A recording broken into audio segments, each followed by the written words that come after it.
ஒலிபீடியா வெளியிடும் ஒலிப்புத்தகம் ஓஷோ விழிப்புணர்வு கதைகள். கதை 12. ஆன்மீக வியாபாரம். ஆசிரியர் ஓஷோ சித். குரல் வெண்பா.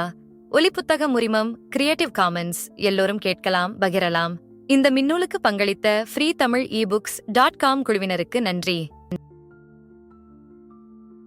நிரந்தரத்திற்காக படும் இந்த ஆசை எப்படியும் ஆரோக்கியமானதல்ல, ஆனால் அது உள்ளது. எனவேதான் ஆன்மீக நிறுவனங்கள், ஆம், நான் அவற்றை நிறுவனங்கள் என்றே அழைக்கிறேன், கிறிஸ்துவ, இந்து, முகம்மதிய நிறுவனங்கள் நூற்றாண்டுகளாக மிகப்பெரிய வியாபாரத்தை நடத்தி வந்திருக்கின்றன, இன்னும் செய்கின்றன. அவர்களது வியாபாரத்திற்கு முடிவே கிடையாது, ஏனெனில் அவர்களது வியாபார பொருள் பார்க்கக்கூடிய விஷயமல்ல என்பதுதான் ஒரே காரணம். அவர்கள் உங்களிடமிருந்து பார்க்கக்கூடிய பொருட்களை எடுத்துக்கொண்டு நீ நம்ப மட்டுமே கூடிய விஷயத்தை உனக்கு கொடுக்கின்றனர். எனக்கு ஒரு கதை நினைவுக்கு வருகிறது. ஒரு ராஜா முழு உலகத்தையே ஜெயித்து விட்டான். ஆனாலும் அவன் அமைதியின்றி இருந்தான். இப்போது என்ன செய்வது? உலகத்தையே ஜெயித்தபின் நிம்மதியாக ஓய்வாக இருக்கலாம் என அவன் நினைத்திருந்தான். தான் அமைதியின்றி இருப்போம் என அவன் ஒருபோதும் நினைத்ததே இல்லை. அவன் அமைதியின்றி இருந்ததே இல்லை. போரிடும்போது, தொடர்ந்து வெற்றி பெற்றுக்கொண்டே இருக்கும்போது, ஏனெனில் எப்போதும் ஜெயிக்க வேண்டிய எதிரி, பிடிக்க வேண்டிய தேசம், போக வேண்டிய இடம் இருந்து கொண்டே இருந்தது. சிந்திக்க காலமோ நேரமோ அவனுக்கு இருந்ததே இல்லை. அவன் எப்போதும் ஆக்கிரமிக்கப்பட்டிருந்தான். ஆனால் இப்போது அவன் இந்த முழு உலகத்தையும் ஜெயித்து விட்டான். ஆனாலும் அமைதியின்றி இருக்கிறான். என்ன செய்வது இப்போது? ஒரு ஏமாற்றுக்காரன் இதை கேள்விப்பட்டான். அவன் அரண்மனைக்கு வந்து, அமைதியின்றி இருப்பவர்களுக்காக தேவையான மருந்து என்னிடம் இருக்கிறது எனக் கூறி அரசனை சந்திக்க அனுமதி கேட்டான். உடனடியாக அவன் உள்ளே அழைத்துச் செல்லப்பட்டான். ஏனெனில் எல்லா மருத்துவர்களும் தோற்றுப் போய்விட்டனர். அரசனால் உட்கார முடியவில்லை, தூங்க முடியவில்லை, அமைதியின்றி கவலையோடு அலைந்து கொண்டே இருந்தான். அவன், இனி என்ன செய்வது? வேறு ஏதாவது உலகம் இருக்கிறதா? கண்டுபிடியுங்கள், அதையும் நாம் ஜெயிப்போம் எனக் கேட்டான். இந்த ஏமாற்றுக்காரன் அரசவைக்கு வந்து, கவலைப்படாதீர்கள் அரசே, இந்த உலகையே ஜெயித்த முதல் மனிதர் நீங்கள்தான். கடவுள்தானே அணியும் ஆடைகளை பெற தகுதியுடையவர் தாங்கள்தான். என்னால் இதை பெற்றுத்தர முடியும் என்றான். இது ஒரு சிறப்பான யோசனையாக இருந்தது. அரசன் உடனடியாக ஆர்வம் கொண்டான். அவன், நீ இந்த வேலையை செய்ய ஆரம்பித்து விடு.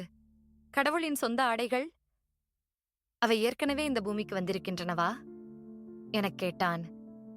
அந்த மனிதன், இல்லை, ஏனெனில் அவைகளை பெறக்கூடிய தகுதியை யாரும் இதுவரை பெறவில்லை. நீங்கள்தான் முதல் மனிதர். அதனால் முதல் தடவையாக சொர்க்கத்திலிருந்து நான் உங்களுக்காக அந்த உடைகளை தருவிக்கிறேன் என்றான். அரசன், எல்லா ஏற்பாடுகளையும் செய்துவிடு. எவ்வளவு செலவாகும் எனக் கேட்டான். அந்த மனிதன், அவை விலைமதிப்பற்றவை. ஆனாலும் கோடிக்கணக்கான ரூபாய்கள் தேவைப்படும். ஆனால் அதன் மதிப்பிற்கு முன் இந்த செலவு ஒன்றுமே இல்லை என்றான். அரசன், கவலைப்படாதே, பணம் ஒரு பொருட்டல்ல. ஆனால் என்னை ஏமாற்ற முயற்சி செய்யக்கூடாது என்றான். அந்த மனிதன், ஏமாற்றுவது என்ற பேச்சுக்கே இடமில்லை. நான் அரண்மனையிலேயே தங்குவேன். நீங்கள் உங்கள் படையை அரண்மனையை சுற்றி நிறுத்தி வைத்து விடுங்கள். நான் இங்கேயேதான் வேலை செய்வேன். ஆனால் நான் உள்ளிருந்து தட்டும் வரை எனது அறை திறக்கப்படக்கூடாது. நீங்கள் அந்த அறையை வெளியே பூட்டிவிடலாம். அப்போதுதான் நான் தப்ப முடியாது என்று நீங்கள் திருப்தியோடு இருக்கலாம். ஆனால் நான் கேட்கும் பணத்தை நான் கூறும் நபர்களுக்கு நீங்கள் அனுப்பிவிட வேண்டும். 3 வாரங்களுக்குள் இந்த வேலை முடிந்துவிடும் என்று கூறினான். 3 வாரங்களுக்குள் அவன் கோடிக்கணக்கான ரூபாய்களை வாங்கிவிட்டான். ஒவ்வொரு நாளும் ஒரு பெயர், காலை, மாலை, மதியம், இரவு, உடனடியாக அவசரம். இந்த வேலை அப்படிப்பட்டது என்பதை அரசன் அறிவான். இந்த மனிதன் அரசனை ஏமாற்ற முடியாது. அவன் எங்கே போக முடியும்? ஏனெனில் அவன் உள்ளே பூட்டப்பட்டிருக்கிறான். உறுதியாக அவன் தப்பிப் போக முடியாது. 3 வாரங்களுக்குப் பின் அவன் உள்ளிருந்து கதவை தட்டினான். கதவு திறக்கப்பட்டது. அவன் ஒரு அழகான மிகப்பெரிய பெட்டியுடன் உள்ளிருந்து வந்தான். அவன் உள்ளே போகும்போது, நான் உங்களுக்காக தருவிக்கப் போகும் ஆடைகளுக்காக இந்த பெட்டியை உள்ளே என்னுடன் எடுத்துச் செல்கிறேன் எனக் கூறி அந்த பெட்டியை உள்ளே எடுத்துச் சென்றிருந்தான். ஏமாறாமல் இருப்பதற்காக அரசன் அந்த பெட்டியினுள் ஏதாவது ஆடை இருக்கிறதா என பார்த்தான். இல்லை, அது காலியாக இருந்தது. அதில் ஏமாற்ற எதுவும் இல்லை. அந்த பெட்டி அவனிடம் கொடுக்கப்பட்டது.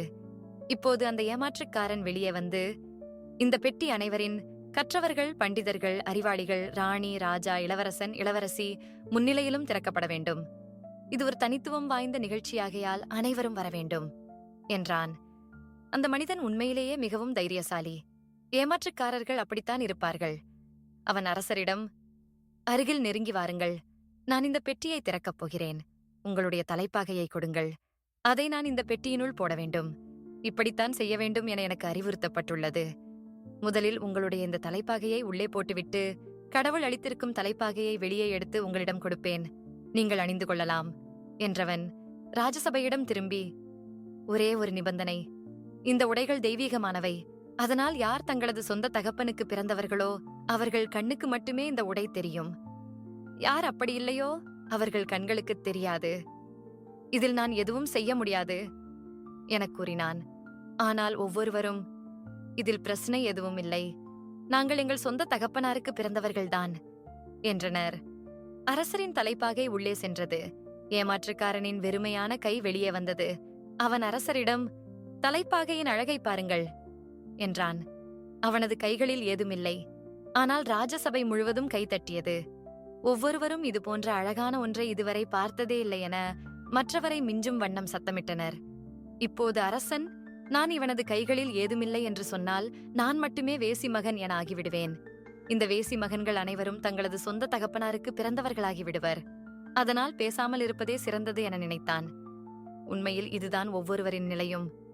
எல்லோரும் அந்த மனிதனின் கைகளில் ஏதுமில்லை எனக் கண்டனர். ஆனால் யார் இதை வெளியே சொல்வது?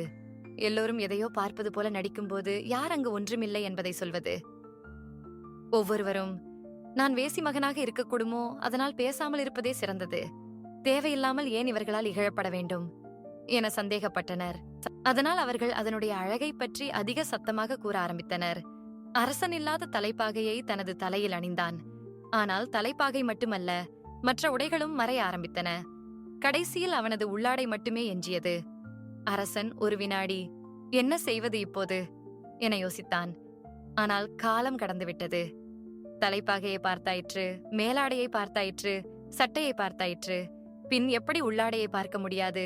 இப்போது பார்க்கத்தான் வேண்டும். திரும்பி போக முடியாது. அந்த மனிதன் இல்லாத உள்ளாடையை அவனது கைகளில் ஏந்தி எல்லோரிடமும் காட்டினான். பாருங்கள், எத்தனை வைரங்கள் இந்த உள்ளாடையில் என்று பாருங்கள் என்றான். முழு அரசவையும் கைத்தட்டி பாராட்டி, மனித வரலாற்றிலேயே இப்படி ஒரு அனுபவம் நிகழ்ந்ததே இல்லை என்றது. அரசனின் உள்ளாடையும் உள்ளே சென்றது. ஆனால் அந்த ஏமாற்றுக்காரன் வித்தியாசமானவன். அவன், நான் இதை பெறும்போது கடவுள் என்னிடம், இந்த உடைகள் முதன்முறையாக உலகத்திற்கு வருகின்றன. அதனால் அரசர் இந்த உடைகளை போட்டுக்கொண்ட பின் இந்த தலைநகரத்தை ஒரு முறை சுற்றி வரச் சொல்லி நான் சொன்னதாக அவரிடம் சொல். அப்போதுதான் எல்லா மக்களும் இந்த உடைகளை பார்க்க முடியும். இல்லாவிடில் ஏழை மக்களால் இந்த உடைகளை ஒருபோதும் பார்க்கவே முடியாது என கூற சொன்னார். அதனால் ரதம் தயாராக இருக்கிறது, வாருங்கள் என்றான். இப்போது முடியாது என மறுப்பது சாத்தியமில்லை. அரசன், இந்த விஷயத்தை தலைப்பாகையோடு நிறுத்தியிருந்தால் நன்றாக இருந்திருக்கும். ஆனால் இப்போது காலம் கடந்துவிட்டது. நான் நிர்வாணமாக இருக்கிறேன் என்பதை நான் கூறினால் முழு அரசவையும் சிரிக்குமே என நினைத்தான். மற்றவர்கள், ஆமாம் அரசே, அதுதான் சரி. கடவுள் கூறியிருந்தால் அப்படியே நடந்தாக வேண்டும். அதுவே இந்த உடைகளுக்கு நாம் அளிக்கும் மிகச் சரியான வரவேற்பாகும் என்றனர். பாதை நெடுக மக்கள் கூட்டம் அலைமோதியது.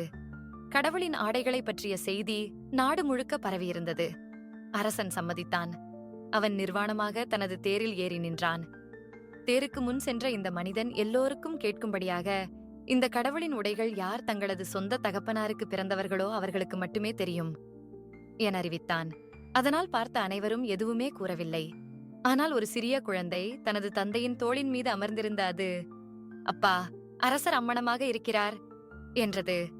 அந்த தந்தை, முட்டாளே, வாயை மூடு, நீ வளர்ந்த பிறகு உன்னால் அந்த உடைகளை பார்க்க முடியும். அதற்கு ஒருவிதமான பக்குவம் தேவைப்படுகிறது. உன்னை போன்ற குழந்தையால் அதை பார்க்க முடியாது.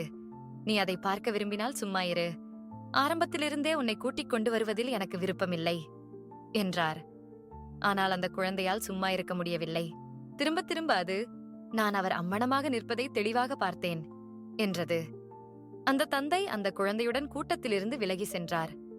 ஏனெனில் அந்த குழந்தை சொல்வது மற்றவர்கள் காதில் விழுந்துவிட்டால் அந்த குழந்தை அவனுடையது அல்ல, வேறு யாருக்கோ பிறந்தது என அர்த்தமாகிவிடுமே.